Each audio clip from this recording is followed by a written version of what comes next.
All systems, as they're needing and must face some renovations, are trying to make them more energy efficient for the sake of cost cutting at the least, but mostly of safety and responsibility.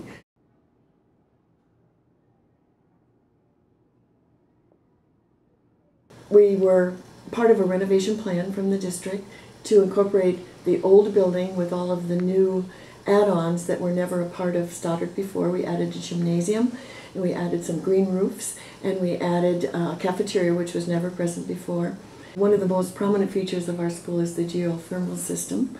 Out under the beautiful new soccer fields are 72 wells that are of course modulated and calibrated to heat and cool the building. Lights go off when you're not in the room, aerated water faucets that have less water being wasted, along with all the materials in the floor, and every material that's used is of the highest grade for air quality.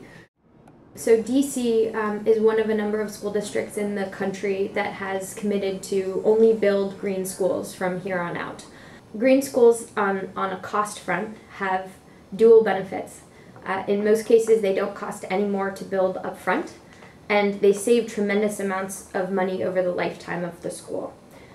The typical green school saves $100,000 a year in direct operating expenses. That's enough to hire 2 teachers, purchase 2,000 textbooks, or 200 computers. It adds up really quickly for schools, especially because they're built to last. We had a team of interns, and we'll do this again this summer, who we sent to Stoddert and to work with the project team and the school administration to help create a tour manual and a training guide that would allow students to become experts in their building and lead the tours. And there's no better way to learn about a green school in action than to take a tour that's led by a student. So these are all recycled bottles.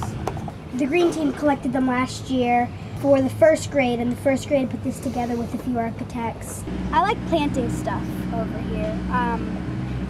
We planted a lot of beans and corn, and then this has just grown over the past few weeks. So Addie, how come this is like sunken down and over there they have it raised in the wood? Do you know? I do not know. I don't know either. So. We have 2 main sections of the green team. We have the recycling committee, and then we have the energy committee.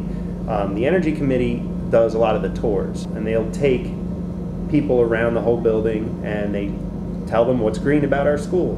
And then the recycling kids, they go around and they recycle it, get it out for the custodians and whatnot. We just planted plants in the garden. I planted pole beans, and so I have a class that their activity over the next few weeks is they're going to measure how tall the plants grow, and they're going to put that on a graph, and they're going to figure out, they're going to look at the data. The one place where sometimes things fall down is when there isn't an appropriate amount of communication or training between the people who are involved in the building of the school and the people who will be responsible for operating and maintaining the school. So Stoddert also has a dashboard that's installed in a very visible place in their main lobby. It allows students, parents, and community members to dig into the building, to see how much energy the building is saving, to see how much water the building is saving, to get a sense of how their daily interaction with the building actually impacts the performance of the building and conservation of resources. Well, we embraced the concept of Stoddert Elementary as a teaching tool in and of itself. The school has all these features that lend themselves to units. We realize the potential for a building that is constructed as it is to be an actual teaching tool. And I think now that we're in, assess what we did, build on them, and see what else we can incorporate.